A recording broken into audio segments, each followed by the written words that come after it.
नमस्कार कर्नल साहब, बहुत-बहुत स्वागत है आपका। नमस्कार अंजू जी, धन्यवाद बुलाने के लिए। नमस्कार दर्शकों को। सर, सर्जियो गोर जो अमेरिका के एम्बेसडर हैं भारत में, वो वेस्टर्न कमांड में क्यों गए थे? और साथ ही साथ उनके साथ वहाँ के नेवी के कोई बड़े ऑफिसर भी गए हुए थे? पाकिस्तान ने कहा था ना ऑपरेशन सिंदूर में कि पटना की बंदरगाह को उड़ा दिया गया, तो हुँ, नेवी के अफसरों को लेकर चंडीगढ़ में कोई बंदरगाह देखने गए होंगे। ये देखो, ये चलता रहता है। हुँ, दिस इज नथिंग अनयूजुअल। मैं आपको प्रैक्टिकली ये चीज़ बताऊं। हमारा एक कोर्समेट था, वो अमेरिका में कोर्स करने गया। तो जैसे होता है यहाँ पे बता के भेजते हैं भी अपने बारे में उतना ही बताना जितना ज़रूरी है, अपना एक्सपीरियंस नहीं बताना, पास नौकरी कहाँ की है वो नहीं बताना, बस अपना डिटेल, अपना नंबर, नाम, फैमिली का वो बताना। वो भी वैसा वैसे कि सबका ऐसे ब्रीफ करके भेजते हैं। तो वहाँ जब रिसीव किया गया उनको, तो उन्होंने एक फॉर्म दिया। तो इसने कहा जी ये कुछ डिटेल्स मैं आपको दे सकता हूँ, बाकी मैं दे नहीं सकता। तो उस लेडी ने एक और प्रिंट आउट निकाला, बोला डिटेल तो आपकी सारी हमारे पास ऑलरेडी है, तो बाकी आपकी इच्छा है। तो ऐसा है कि जस्ट किसी हेडक्वार्टर में जाने से या डिस्कस करने से कुछ नहीं होता। हमारे भी लाइजन ऑफिसर, हमारे भी लोग पेंटागन विजिट करते हैं। और हाँ, ये इसलिए थोड़ा सा ऑब्वियस हो रहा है कि जब डिप्लोमेटिक विजिट होती है तो ये जल्दी न्यूज़ में आता नहीं था पहले। डिप्लोमेट्स आते हैं, इनफैक्ट फॉरेन स्टूडेंट्स भी आते हैं जो कोर्स कर रहे होते हैं भारत में। जब वो कोर्स आता है, कुछ इलाकों को छोड़ के बाकी जगह उनको लाया जाता है। अब क्या है कि किसी को आज ट्वीट कर दिया किसी ने, और फिर लोग शुरू हो गए। अब अ- मतलब इसको अगर इस तरीके से समझें, पठानकोट एयर अटैक बेस पे अटैक के बाद डीजी आईएसआई वालों को बुलाया था। हुँ, वो एक चीज़ थी जो ऑब्जेक्शनेबल थी काफ़ी लोगों की नज़र में, है ना। इसमें कुछ नहीं है। और ये सर्जियो वोर वही बंदा है जिसने ये सो कॉल्ड ट्रेड डील का जो रूपरेखा जो पुश की है, इसने एक रोल प्ले किया है। तो ये नमूना, बट ट्रंप का राइट हैंड है। बट आप ये मान के चलेंगे, देखिए मैं हमेशा कई बार कहता हूँ जहाँ पे इंटरेक्शन होता है, तो आप कई बार इंटरेक्शन करते हो किसी के साथ ना, अपने ऊपर कॉन्फिडेंस होता है आपको कि मेरे से कोई खबर नहीं निकाल सकता, जब मेरे से कोई फालतू की मुंह से बात नहीं निकलेगी, मैं हैंडल कर लूंगा। हुँ, जिसने गड़बड़ करनी हो अंजू जी, तो वो सरेआम कैमरे के सामने थोड़ी आएगा ना, आप समझ सकते हैं। तो इट्स ओके, इसको इतना सीरियस लेने की ज़रूरत नहीं है। फौज में बहुत सारी एक्टिविटीज़ होती हैं जो आज से पहले सामने नहीं आया करती थी। अब सोशल मीडिया का ज़माना है और आर्मी भी थोड़ा खुल रही है और खुलनी भी चाहिए। मैं अभी किताब के बारे में भी कह रहा था कि यार प्रतिबंध वगैरह मत लगा देना कहीं। अभी खबरें आ रही है ना कि अभी 20 साल तक, अब तो अगर 62 में chief of army staff retire हो रहा है, 82 तक अगर बचा रहा बेचारा तो लिखेगा, तो 20 साल पुराना उसका जो एक्सपीरियंस है, 20 साल बाद तो रेलिवेंट ही नहीं होगा। बिल्कुल। हमें चाहिए आज चीफ रिटायर हो, आज ही किताबें लिखें ताकि हमारे यंग ऑफिसर्स उसको पढ़े समझे। हाँ, मर्यादा के अंदर लिखें, क्लियरेंस लेके लिखें। तो ठीक है, इट्स ऑल राइट। हम जॉइंट एक्सरसाइज करते हैं यूएस के साथ, रशिया के साथ, चाइना के साथ भी की है हमने। पाकिस्तान को छोड़ के बाकी हम हर जगह जॉइंट एक्सरसाइज करते हैं। तो आदान प्रदान चलता रहता है, नो इशू। जी। लेकिन सबसे इम्पोर्टेंट बात ये आ रही है सामने कि सर्जियो गोर ने खुद ट्वीट किया। जैसे आपको याद होगा कि भारत और पाकिस्तान के बीच जब वो रुका था ऑपरेशन सिंदूर, उस वक्त भी एक खबर कहाँ से आई थी सबसे पहले? डोनाल्ड ट्रंप की तरफ से। अभी जब भारत और यूएस के बीच में ट्रेड डील हुई, तो खबर सबसे पहले कहाँ से आई? डोनाल्ड ट्रंप से। और ये जो विजिट थी, अगर ये आम है, होती रहती है, तो सर्जियो गोर ने बड़े स्टाइल से लिखा कि just landed in Chandigarh for western command. तो ये सब करने की क्या जरूरत थी? ट्रंप का दोस्त है, मैंने बोला ना आपको, is a very close friend of Trump. खरबूजे को देखे खरबूजा रंग बदलता है, तो करने करने तो क्या फर्क पड़ता है, इनकी आदत है। और दूसरा वेस्टर्न कमांड में गए हैं तो राजस्थान और ये पूरा एरिया जो है पंजाब का, वहां पर यही लोग तो यही कमांड तो संभालती जिम्मेदारी सेना की। तो इसलिए सबको लग रहा है कि पाकिस्तान से लगती सीमा है, पाकिस्तान के साथ आजकल अमेरिका के बड़े अच्छे रिश्ते हैं और भारत पर तो प्रेशर टैक्टिक्स अपनाता रहता है वो। तो कहीं इस विजिट का मतलब दूसरा ना निकाला जाए। तो नो, वेस्टर्न कमांड आकर राजस्थान को नहीं देखती, वो सिर्फ पंजाब में है। हम्म, तो मैं आपको एक ऑनेस्टी बात बताऊं, आप देश के किसी भी सीमावर्ती इलाके में चले जाइए या देश के अंदर चले जाइए, वहां भी पाकिस्तान है। दिल्ली में भी पाकिस्तान है, दो चार, ये हर जगह बसे हुए हैं। तो वो इस अभी एक बॉर्डर ना बड़ा फ्लूइड हो गया हुआ है। एक तो जोग्राफिकल बॉर्डर है और एक इंटेलेक्चुअल बॉर्डर है। इंटेलेक्चुअल हम्म, बॉर्डर में हमारे यहाँ इतनी पेनिट्रेशन हो रखी है लोगों के दिमाग में कि खाते पीते रहते तो यहाँ पे हैं, गुण वो पाकिस्तान के गाते हैं। तो एनीवेज, ये चलता रहता है अंजू जी। वो अगर ना ट्वीट करता है लोगों को पता नहीं चलता। बाकी नहीं करते। अदरवाइज आपने देखा होगा पहले अमेरिकन ने इलेक्शन से पहले कभी उनका एम्बेसडर जाके हैदराबाद में वैसी को मिल रहा है, कभी तमिलनाडु में उसको केरला में मिल रहा है, वो भी अनयूजुअल था। जनरली हमारे एम्बेसडर ऐसे नहीं करते। पर देखिए जब आप गुंडे हो ना दुनिया के, और आपका एक ब्रैश सा प्रेसिडेंट, उस टाइम ऑफ कोर्स ट्रम्प अभी आया नहीं था, बट इनका स्टेट तो वैसे ही काम करती है ना कि थिंक टैंक वैसे काम करते हैं। उस टाइम लोगों ने कहा था भाई ये डिप्लोमेट्स को हम क्यों मिलने दे रहे हैं, और डिप्लोमेट भी ऐसे ऐसे जो कि रजीम चेंज के स्पेशलिस्ट। तो एनीवे हम तो अतिथि देवो भव जो भी है उसमें हमारे कुछ 2000 उल्टे सीधे से हम उनको समझ रखी है, तो वो चलता रहता है। बाकी फिक्र करने की जरूरत नहीं। मैं कहना चाहता हूँ आप टेंशन देशवासियों को इसके बारे में कोई फिक्र नहीं होनी चाहिए कि वो वहाँ आ गया तो प्रेशर डालना। उसने वेस्टर्न कमांड जो है वो आर्मी हेडक्वार्टर के अंडर आती है ना, आर्मी हेडक्वार्टर एमओडी के अंडर आता है। अगर आप उस लेवल की बात करते हैं तो ये तो मिनिस्ट्री ऑफ एक्सटर्नल अफेयर से बात होनी चाहिए। मैं आपको ये बताता हूँ, जैसे आपने कहा ना राजस्थान, आप गलत नहीं है। कोई जमाना था राजस्थान भी काफ़ी हिस्सा राजस्थान का ऊपर का पूरा पंजाब ये वेस्टर्न कमांड के पास होता था। अभी क्या है कि पंजाब का भी कुछ हिस्सा किसी और कमांड के पास है, वेस्टर्न कमांड का पास पूरा पंजाब नहीं है, लेकिन इधर है, जम्मू का कुछ इलाका है। तो जब वो जो नई कमांड बनी थी ना, जिसके नीचे अब सदर्न पंजाब और पार्ट ऑफ राजस्थान है, और जब बनी थी तो तब मैं आर्मी क्वार्टर में था, उसकी पूरी प्रोसेस में इन्वॉल्व था। तो जब सब रेडी हो गया था तो हमने एमईए से जाके भी उनसे क्लियरेंस ली थी, क्योंकि एक डिप्लोमेटिक इशू था कि भारत और पाकिस्तान के आपस में तब कॉन्फिडेंस बिल्डिंग मेजर्स चल रहे थे। तो पाकिस्तान ने कहा था यार इतनी दोस्ती कर रहे हो तो एक नई कमांड हेडक्वार्टर क्यों खड़ा कर रहे हो हमारे सामने मारने के लिए। तो फिर एमईए के थ्रू हमने उसको रिजॉल्व कराया था। तो ऐसी जो प्रेशर है, लड़ाई करनी है नहीं करनी है, पाकिस्तान को बख्श दो या पाकिस्तान को तोड़ दो, ये बातें दिल्ली में बैठ के और बिना चंडीगढ़ जाए होती हैं। चंडीगढ़ वो क्या है, अच्छी सिटी है, Chandigarh is a good place, well plan city है। तो हो सकता है कुछ गया हो परोंठे परोंठे खाने के लिए, डजंट मैटर। लेकिन यहाँ पर आपको एक तरफ तो देखो, अभी कल ही वो 8,000 से ज्यादा हवाला रैकेट के जरिए जो म्यूल अकाउंट्स पकड़े गए हैं, डिजिटल हवाला रैकेट चल रहा था, और उसके साथ ही शाम को ये घटना हो जाती है। तो मतलब कि अभी भी हम ये मानकर चले कि जम्मू कश्मीर में हालात अभी भी कहीं ना कुछ लूप होल्स है जिसका फायदा आतंकवादी अलगाववादी उठाते आ रहे हैं। जम्मू कश्मीर में तो शांति कभी हुई नहीं अंजू जी, वो तो एक नैरेटिव था। और आपको बताता हूँ कैसे नैरेटिव था। यहाँ सबसे ज़्यादा फुटफॉल वैष्णो देवी को माता के दर्शन के लिए लोग आते हैं, और उसमें से अभी तो लोग शिवखोड़ी वगैरह जाने लगे जहाँ रियासी की बस का अटैक हुआ था, अदरवाइज काफ़ी सारे लोग वहाँ से कश्मीर जाते हैं। तो जो जम्मू कश्मीर का नाम लेके, आपको पता है जम्मू क्यों अलग नहीं करना चाहते? जो हम बोलते हैं तो ये बोलते हैं शट अप। यहाँ की जितनी भी पॉजिटिव न्यूज़ आपको मिलती है ना, जम्मू से मिलती है। तो जब पिछले साल या 2 साल पहले छाती ठोक के बोला गया 2.5 करोड़ सैलानी जम्मू कश्मीर आए, उसमें से 1.25 करोड़ से ऊपर सिर्फ वैष्णो देवी आए थे। फिर वो जब यहाँ से उठ के कश्मीर जाते हैं तो उनकी एंट्री पॉइंट है, दोबारा गिनती होती है, तो एक ही बंदा 2 बार गिना जाता है। तो उसको दिखाया गया, शो केस किया गया कि यहाँ बहुत शांति है, और उसी शांति के चक्कर में इलेक्शन करवा लिए, फिर वही सरकार ले आए। और अभी वो जो OGW जो दबे मरे हुए पड़े हुए थे एलजी साहब के उसके टाइम पे, वो सारे खड़े हो गए। तो मैं तो उस दिन भी जब इलेक्शंस के टाइम पे तो मैंने बड़ा चीख चीख के बड़े प्लेटफॉर्म से बोला था मत कराओ। 370 जो किया था, बहुत बड़ा लैंडमार्क डिसीजन था, वो दोबारा डिल्यूट हो गया, दरबार मूव दोबारा स्टार्ट शुरू हो गया, इलेक्शंस हो गए। तो हमें एक हैबिट है, एक अच्छा काम करके ना उसको कंसोलिडेट नहीं करने के बजाय वाह वाह करके चेयर्स डांस भांगड़ा भुंगड़ा डालो एंड ये सोच लो कि लोग बेवकूफ़ हैं, खुश हो गए और भूल जाएंगे। हम लोग यहाँ बैठे हैं ना, हमें पता है। तो यहाँ शांति 2019 में भी नहीं आई, आज भी नहीं है।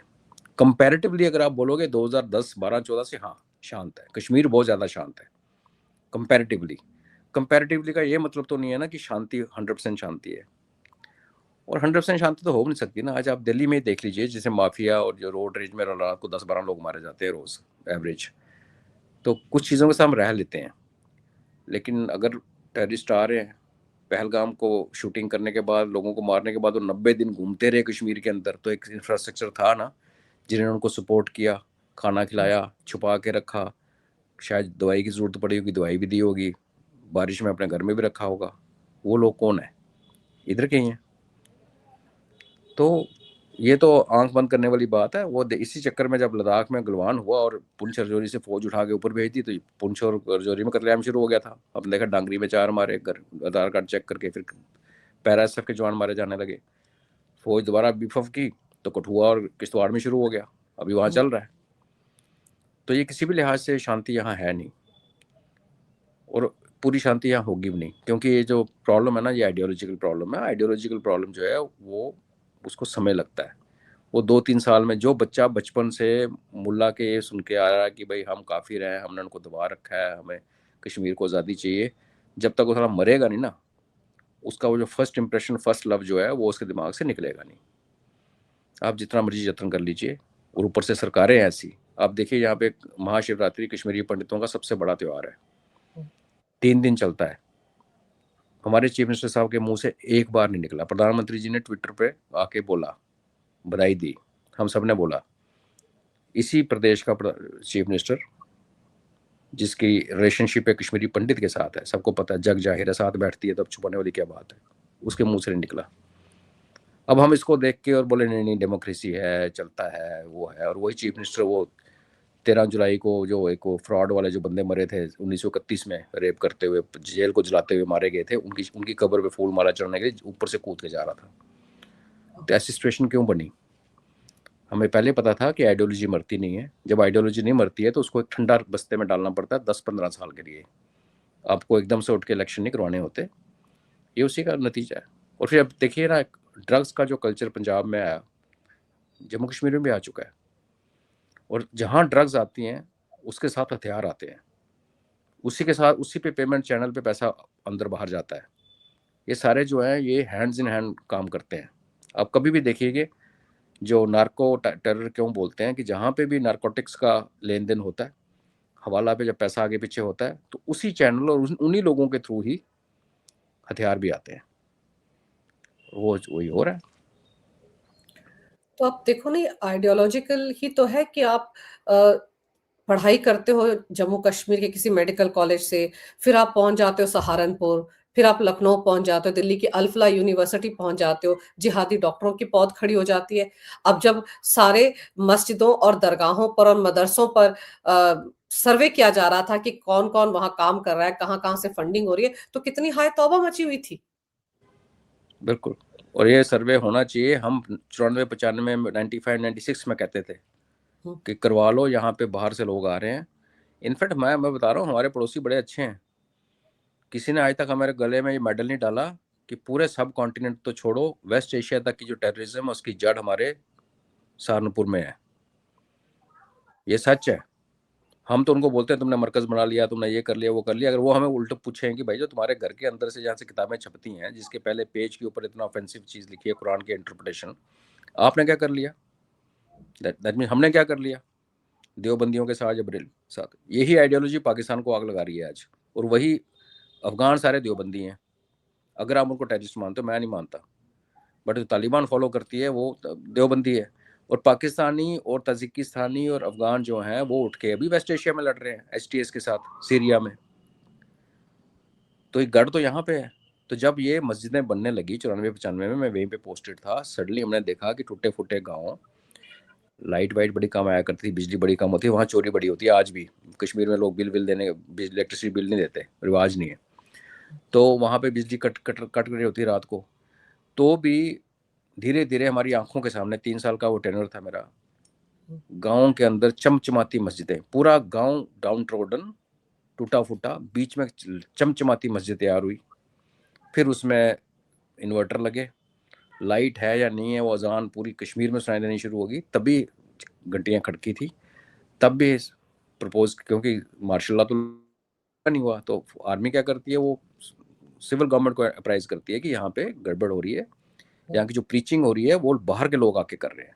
इनफैक्ट कश्मीर में काफ़ी सारे मौलवी थे जिन्होंने आके हमें कहा था, भाई हमें तुम प्रोटेक्शन दो, हम अपने बच्चों को सही चीज़ सिखाएंगे। लेकिन पूरे का पूरा जो प्रीचिंग सिस्टम था, जुम्मे की नमाज का पूरा सिस्टम कश्मीर में सहारनपुरियों के हाथ चला गया। और वो जड़ है जो आप आइडियोलॉजी, जैसे मैं सवाल पूछा, वहाँ पे आइडियोलॉजी खराब हुई। और उसके बीज जिन लोगों के दिमाग में घुस चुके हैं जो जी, वो 20-25-30 साल कहीं नहीं जाने वाले। आप इलेक्शन करा लो, आप सड़कें बना लो, आप एयरपोर्ट बना लो, मॉल बना लो, जब मर्जी आपको, यू बेसिकली नीड वन नमूना। एक नमूना चाहिए जो चलते फिरते आबादी में अच्छे खुशहाली में आग लगाने के लिए काफ़ी है, और वो आपको हमेशा मिलेगा। लेकिन अगर सहारनपुर की बात करें तो याद है सबसे पहला डॉक्टर तो सहारनपुर में पकड़ा गया था ना, उसके बिल्कुल। बाद ही सारे अल्फलाह तक तार पहुंचे। और अब तो मस्जिदों और मदरसों की बात नहीं है, अब तो बात ये भी हो रही है कि घाटी से पढ़कर कितने स्टूडेंट देश के अलग अलग राज्यों में गए हैं। अब तो वो भी शिकंजे में, उन पर भी निशाना है कि भाई वो वहां जाकर करते क्या है। वरना आप खुद सोचिए, उत्तर प्रदेश में पढ़ने वाला जम्मू कश्मीर शायद बहुत रेयर जाए, लेकिन जम्मू कश्मीर के ज्यादातर स्टूडेंट देश के अलग अलग जगहों पर जाकर पढ़ते हैं, और फिर यही सब होता है जो अल्फला में हुआ। अंजू जी, जम्मू कश्मीर के स्टूडेंट बांग्लादेश और टर्की और ईरान में भी पढ़ते हैं, हम्म। और उससे पहले पाकिस्तान में पढ़ते थे। पाकिस्तानियों ने, जो गिलानी था हुर्रियत कॉन्फ्रेंस वाला, उसको जैसे पन्नू करता है खालिस्तानियों के साथ, उसको एक उन्होंने कोटा दिया हुआ था हम्म। कि तो इतने बंदे 10 15 20 25 जितने भी हैं कश्मीरी स्टूडेंट्स पाकिस्तान भेजो, स्कॉलरशिप पे पढ़ाएंगे। हम्म। वो यहाँ के लोगों से पैसे लेता था, चिट्ठी पे साइन करता था, रिकमेंडेशन लेटर पे, और वो लेटर दिखा के लोग वहाँ पे एडमिट हो जाते थे। पाकिस्तान में कौन सी डॉक्टरी और कौन सी पढ़ाई, वो आप भी समझ सकते हैं, हम भी समझ सकते हैं। और अभी ईरान में है, हम्म। टर्की में है, बांग्लादेश में है। उसमें से टर्की और बांग्लादेश और पाकिस्तान, ये पाकिस्तान का बैन हो गया अभी, चाइना में भी पढ़ते हैं, रशिया में पहले पढ़ते थे, अब नहीं पढ़ते। उसमें जो टर्की और बांग्लादेश हमारे सामने के सामने एडवर्सरीज है। बांग्लादेश में भी इलेक्शंस हुए हैं, अभी सरकार बनेगी, देखा जाएगा, बट जो गतिविधियां बांग्लादेश से होती हैं, टेररिज्म को भी छोड़ दें, तो जो उन्होंने वहाँ से यहाँ आके इलीगल माइग्रेशन की है, उन कॉलेजेस में पढ़ रहे हो। पाकिस्तान पहले पढ़ते थे, टर्की आगे ऑपरेशन सिंदूर में पाकिस्तान के साथ खड़ा ही नहीं था, उसने अपने अफसर और जवान भेजे लड़ाई करने के लिए, सियालकोट में ठुक गए थे उनके एक अफसर 2 जवान। हम्म। तो हम क्यों इन चीज़ों को डीरिकग्नाइज क्यों नहीं कर सकते, हम इनको क्यों नहीं बैन लगा सकते कि भाई अगर आपको पढ़ना है, बाहर जाना है, उस डिग्री को रिकग्नाइज कराना है अगर भारत के अंदर, तो ये है, बाकी जगह आप नहीं जा सकते। आप जाना चाहते हो जाओ और वहीं रहो। तो कुछ हैं, ये हमारे ब्यूरोक्रेसी की एक इशू है, जब सख्ती करने की बारी आती है। और ये सिर्फ हमारा नहीं है, ये यूएस में भी है। टाइगर वुड ने अपनी गर्लफ्रेंड को मारा था, फिर वो भागा था, फिर उसको पुलिस ने पकड़ा। हम्म। टाइगर वुड आज की गोल्फ खेल रहा है, क्योंकि वो काला था। काला था मतलब उसको, उसके लिए दिल पसीजना जरूरी है, वहाँ भी ब्यूरोक्रेट, सेम सेम इशू है। तो यहाँ यही चीज़ इशू होती है, जो जिहादी हैं उनके खिलाफ जब कोई एक्शन लेने का टाइम आता है, वो लेटर इशू करने का टाइम आता है कि आप इस कंट्री में नहीं पढ़ सकते, पढ़ोगे तो आपकी डिग्री को यहाँ रिकग्निशन नहीं मिलेगी, वो लेटर को साइन ही नहीं करता, बनाता है कोई नहीं, तो साइन कहाँ से करेगा। तो ये प्रॉब्लम्स हैं हमारे अंदर की, लॉट ऑफ, कहते हैं ना ये फलानी सरकार ने ये किया वो किया, मैं कह रहा हूँ इतना कुछ है, छोटे छोटे स्टेप्स, जिसके लिए कोई इलेक्शन लड़ने की ज़रूरत नहीं, किसी की अनाउंसमेंट करने की ज़रूरत नहीं। आप आराम आराम से अगर देश द्वार के काम करना शुरू करो सिंसियरली, तो देश का काफ़ी नक्शा बदल सकता है, पर नहीं। अभी जैसे आपने बांग्लादेश का नाम लिया, बांग्लादेश में तारिक रहमान ने शपथ ग्रहण कर लिया, हमारे लोकसभा स्पीकर वहां गए हुए थे, लेकिन उसने भी राग अलापना शुरू कर दिया है कि शेख हसीना को उनके हवाले किया जाए, वो यहाँ क्या कर रही हैं। और दूसरा ऊपर से ये जो यूनुस था, ये 7 स्टेट्स का राग अलाप रहा था अपना, वो जो विदाई भाषण उसने दिया। देखिए, ये तो मजबूरियां होती हैं। आपने एक देश में इलेक्शन जीते हैं, उस देश में भी ये हो रखा है कि वो अवामी लीग या शेख हसीना के अगेंस्ट है, और उसका सारा जिम्मा शेख हसीना के ऊपर है, कोई डाउट नहीं। करप्शन दबा के की इसने लास्ट में, और हालांकि इसने जिहादी कुछ टांगे फांसी पे, क्योंकि इसकी फैमिली को मारा गया था। वो हमारे लिए आसान नहीं कर रही थी। हिंदुओं के ऊपर अत्याचार शेख हसीना के टाइम पे भी हुआ। और ये भी हमारी थोड़ी सी गलती है कि हम एक हॉर्स के ऊपर बेट लगाते रहे, सिर्फ अवामी लीग को और शेख हसीना को सपोर्ट करते रहे, बाकी हमने, बीएनपी हमारे एंटी थी। अभी बीएनपी आई है। अब ये जो बंदा है रहमान, इसकी माँ जो थी, उसको पाकिस्तानी अफसर्स ने अपनी मेस में रखा हुआ था 71 में। उसके साथ जो आप सोच सकते हो क्या किया होगा। और इसका जो फादर था वो रेबल था, जनरल जिया। वो रेबल था, उसने पाकिस्तान आर्मी में था, लेकिन 71 में जब वो शुरू हुआ तो उसने फौज छोड़ी और उसने मुक्ति बहानी, और वो उनके साथ खड़ा हो गया। अनाउंसमेंट उसी ने की थी। उसके बदले में उसकी वाइफ को उन्होंने मेस में रख लिया और उसका फिर लगातार काफ़ी महीनों तक उसका जो भी होता रहा। तो बाद में उसने कहा, जब 71 सब ठीक हो गया, बांग्लादेश बन गया, तो उसने कहा कि मैं शेख मुजीबुर रहमान को कि मैं अपनी वाइफ को तलाक देना चाहता हूँ क्योंकि अभी मेरे काबिल नहीं रही। फिल्मी डायलॉग देखी होंगी हिंदी फिल्में उनको कि लड़की के उसे गलत हो जाए तो काबिल नहीं रहती। तो मुजीबुर रहमान ने कहा भाई ऐसे करने पे आएंगे तो पूरे का पूरा बांग्लादेश एक दूसरे को डिवोर्स दे देगा, यहाँ तो बचा कोई नहीं। तो उन्होंने फिर एक उपाधि बनाई, जैसे हम अपने वीर नारी और वीर माता बोलते हैं जिन फौजी के बच्चों वाइफ को और मदर्स को जो एक्शन में मारे जाते हैं, उन्होंने एक बंगाली में एक नाम दिया बेसिकली, यही मतलब था कि बड़ी बहादुर लेडी। अब ये बताइए कि आज अगर वो आके ये कहता है कि इलेक्शन जीतने के बाद कि शेख मुजीबुर रहमान बड़ा अच्छा था, अवामी लीग बहुत अच्छी थी, शेख हसीना बहुत अच्छी थी, तो उसको ठोक दिया जाएगा।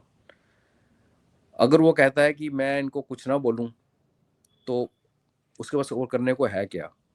उसके पास करने का एक मोटिव ये भी है कि वो चाहता है होगा शायद कि मैं शेख मुजीबुर रहमान की जगह मैं अपने फादर को हीरो बनाऊं, क्योंकि उसका फादर जो था उसने एक्चुअली वो बांग्लादेश के अंदर था, मुजीबुर रहमान को पकड़ के पाकिस्तान ले गए थे जेल में डाल के, वो लड़ रहा था ग्राउंड पे, तब वो मेजर था, मेजर जिया रहमान। फिर वो करते करते करते बाद में वो जनरल बना, उसके बाद वो प्रेसिडेंट बना। तो ये अपनी फैमिली की लेगेसी को आगे रखने के लिए उसको बड़ा सिंपल है कि अवामी लीग की लेगेसी जो कि दुनिया वैसे साफ कर रही है, तो उसको कोई रिवाइव करने की कोशिश करके रिस्क ना ले, उसको रिप्लेस कर दे अपनी फैमिली की लेगेसी के साथ। तो इसका ये रीज़न है। बाकी ये वो बंदा है जिसने नॉर्थ ईस्ट में हमारे 7 स्टेट्स के अंदर जो प्रॉब्लम होती थी उनको हथियार ये सप्लाई करता था, तभी भागा भी था जब शेख हसीना यहाँ पे आई थी। तो दूध का दूल्हा वो है नहीं। और मगर एज ए प्राइम मिनिस्टर आप हथियार तो भेज सकते हो जब आप बाहर हो, अनअकाउंटेड हो। जब आप prime minister of a country हो तो आपको बड़ी चीज़ें सोचनी पड़ती हैं, तो आप उतना खुला पंगा नहीं ले सकते। लेकिन ये भी हमें समझना पड़ेगा कि इसके साथ साथ 77 सीट्स जमायत इस्लामी को गई है बांग्लादेश में। आज से पहले जमायत को इतनी सीट्स कभी नहीं मिली। वो जो लोग कहते हैं ना कि भारत के बॉर्डर के पास लाल वो ठीक है, जमायती कहीं भी रहेगा, आइडियोलॉजी इट ट्रेवल्स। 100 किलोमीटर पिछली साइड होगा तो भी वो इट ट्रेवल्स। वो जमायती भी इसको जीने नहीं देंगे। तो अब इसको डिसाइड ये करना है कि इसने हमारे साथ रिकनसाइल करना है। कई चीज़ें उसने बोली हैं, अपने आज ने शपथ ग्रहण की है तो नेचुरली अपने लोगों के लिए बोल रहा है। आज वो मुजीबर रहमान की प्रेज़ नहीं कर सकता, वो शेख हसीना उसकी बेटी उसका प्रेज़ नहीं कर सकता, उसको अपना प्रेज़ करना है। बांग्लादेश फर्स्ट है, बांग्लादेश ही हमारा सब कुछ है, इसको ध्यान वो बोलेगा। रही बात यूनुस की, आई बिलीव उसके ऊपर एफ आई आर लॉन्च हो रही है for misappropriation of funds as caretaker government head. और उसका जो एक मंत्री था वो तो ऑलरेडी भाग गया यूरोप, ये भी सुनने में आ रहा है भी भागने वाला है। तो यूनस तो अभी खत्म है ना। देखो बांग्लादेश में प्रेसिडेंट की कोई वैल्यू नहीं है। अगर उसको प्रेसिडेंट बना भी देते हैं सपोज अमेरिका के प्रेशर में, तो वो एक कुत्ता है जैसे जब उधर जदारी भोंगता ही भोंगता रहेगा। हमें डील करना है रहमान के साथ। भारत सरकार भी एक्चुअली बड़ी पेशेंस दिखा के और इस दिन का इंतजार कर रही थी कि अगला कौन आएगा, देखते हैं फिर देखते हैं। अब उसके उस पे है, अगर उसका दिमाग सीधा है और उसने अपने देश को बचाना है, जिस संकट में उसका देश घुस चुका है, इकोनॉमिकली देखें, इंडस्ट्री देखें और जिहाद पुनः देखें, तो उसको हमारी मदद लेनी पड़ेगी। अगर वो सोचता है कि नहीं मैं Pakistan is the best choice for me और अमेरिका उसके पीछे खड़ा है, तो फिर ठीक है। जियोग्राफी को उसको बोलना नहीं चाहिए, जियोग्राफी होती है।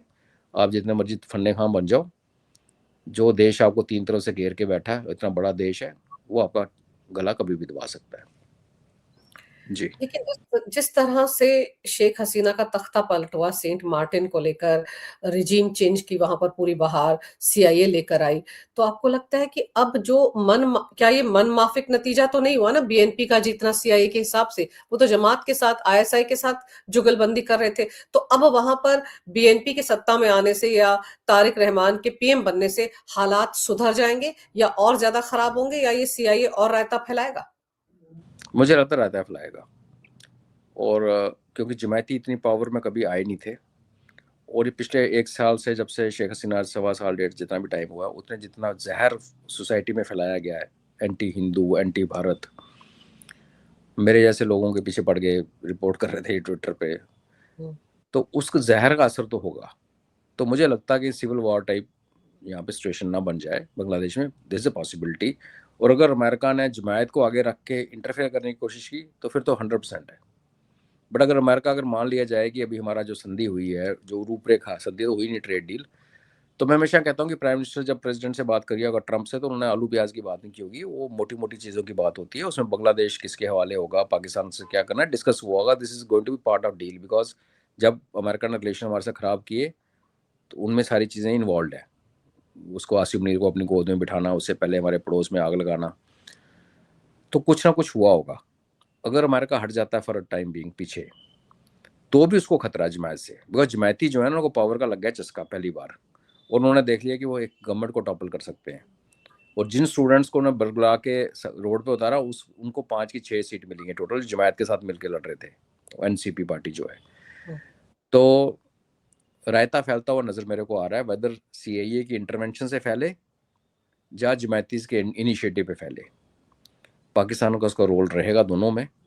और जैसे मैंने एक बार पहले भी कहा था कि पाकिस्तान का अगर हम इलाज कर लें तो बांग्लादेश को काबू करना आसान होगा।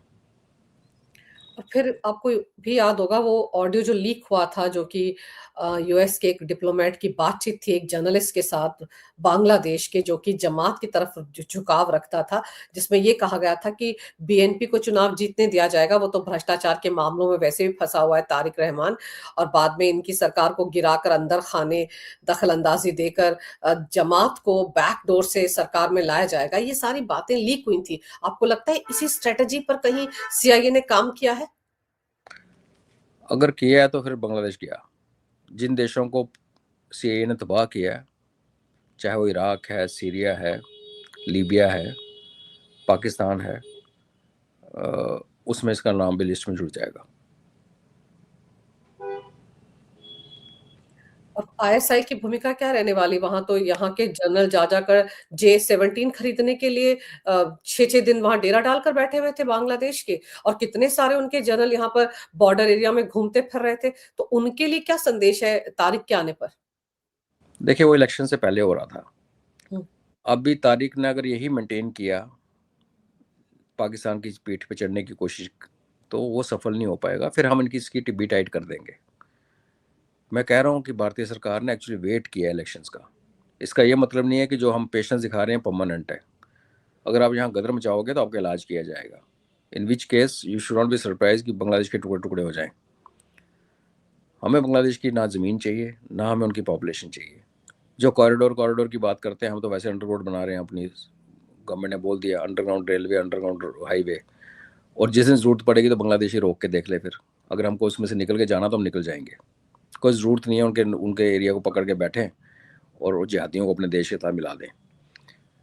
तो जो अभी देखो, एक कर्म की बात है, जो इसका काम करेगा उसको फल ऐसे मिलेगा, और फल भारत देगा। पाकिस्तान के ऊपर पिगी बैक होना तो अपने आप को इससे बेवकूफ़ी वाली बात हो नहीं सकती, बट यू नेवर नो, क्योंकि रहमान भी तो वेस्टर्न पावर्स ने इंस्टॉल किया है, उसको लाया कौन? तो देखते हैं, इंटरेस्टिंग टाइम्स। हाँ, इंटरेस्टिंग टाइम्स तो है, लेकिन कर्नल साहब, ये जो निखिल गुप्ता वाला एपिसोड हुआ है, उसको आप कैसे देखते हैं? क्या सच में निखिल गुप्ता ने वहां जाकर कबूल कर लिया, प्लीड कर लिया कि मैं पन्नू को मारने के लिए वहां गया था? क्या वाकई ऐसा हुआ होगा? प्लीट तो किया उसने, लेकिन हम्म। इसका ये मतलब नहीं है कि उसने कुछ किया है ये कांड। क्योंकि देखिए, जो उस पर एलिगेशन है कि वो उसने किलर को हायर किया, वो जो किलर था वो अंडर कवर एजेंट था, उसको इसने पेमेंट की, उसके बाद एक्सपोज हो गया। अगर ये एक्चुअली इसने किया होता तो ये वापस भाग के भारत में आ गया होता। चेक रिपब्लिक में क्यों बैठा हुआ था, जो कि यूएसए के साथ एक्सट्रेडिशन ट्रीटी है? पता नहीं था यहाँ पकड़ा जाऊंगा। हम्म। तो पहला देश जो कहता है, और मैं उसको अमेरिकन के मुकाबले अपने बंदे की बात में ज़्यादा यकीन रखता हूँ, वो कहता है मैंने कोई राह वाकई मैं काम नहीं करता। तो आई अंडरस्टैंड कि वो नहीं करता, बट अब वो फंस गया है। तो उसका ये, अमेरिका ऐसा देश है अंजू जी, जब 9/11 हुआ था उन्होंने सिखों को मारना शुरू किया था, क्योंकि उनको ये नहीं पता कि अरब और सिखों में का फ़र्क होता है। तो निखिल गुप्ता एक बड़ा कॉमन नाम है। अगर सिर्फ नाम के ऊपर उसको ट्रेस किया गया है सपोज, तो फिर वहाँ क्या है कि जो उसके ऊपर चार्जेस लगे हैं ना, वो 40 से 45 साल की सजा है। ये बंदा ऑलरेडी मेरी उम्र का है, 55-56 की रेंज में है।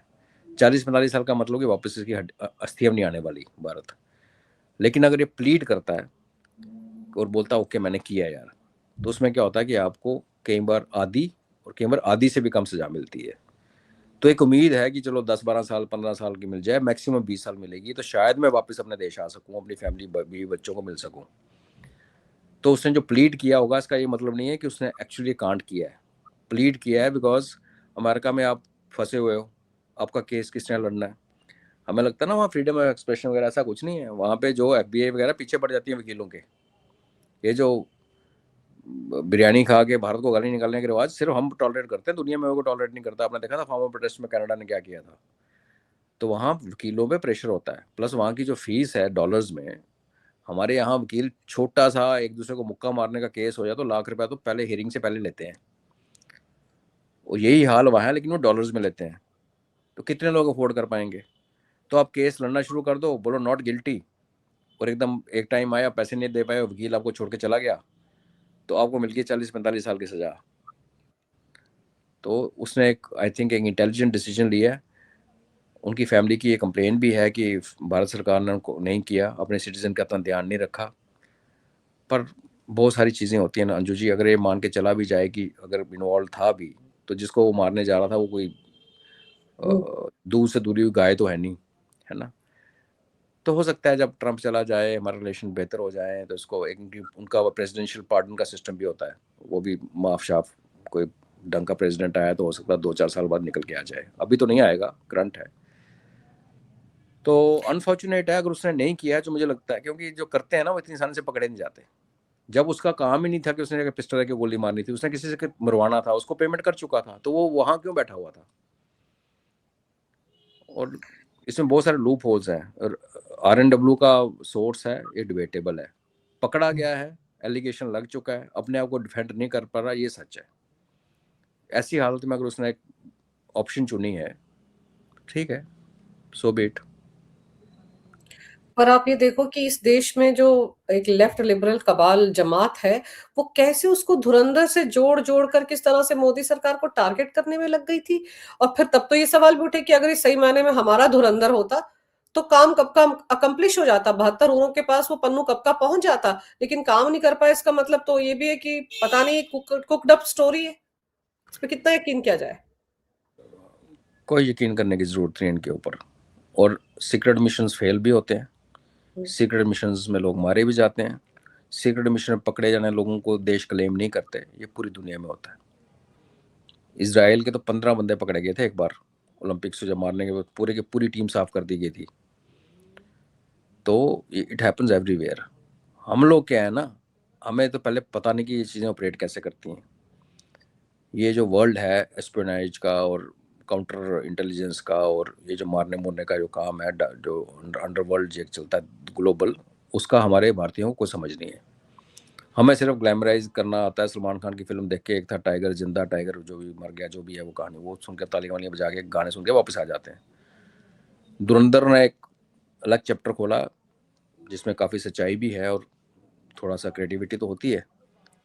इनको चुप गई वो फिल्म, इन सबको तो बड़ी तड़प हुई ना, वो बिगेस्ट ग्रॉसिंग होगी, ये हो गया, तो इनको पहला मौका मिला, ये शुरू हो गए। मीडिया इनके पास है, ल्यूटिन मीडिया इनके पास है, लेफ्ट विंग का पूरी एडमिशन इनके पास है। तो यही पे हम मार खाते हैं। सो कॉल्ड जो राइट विंग है ना हमारा, ये हमारी पढ़ाई लिखाई में यकीन नहीं करता।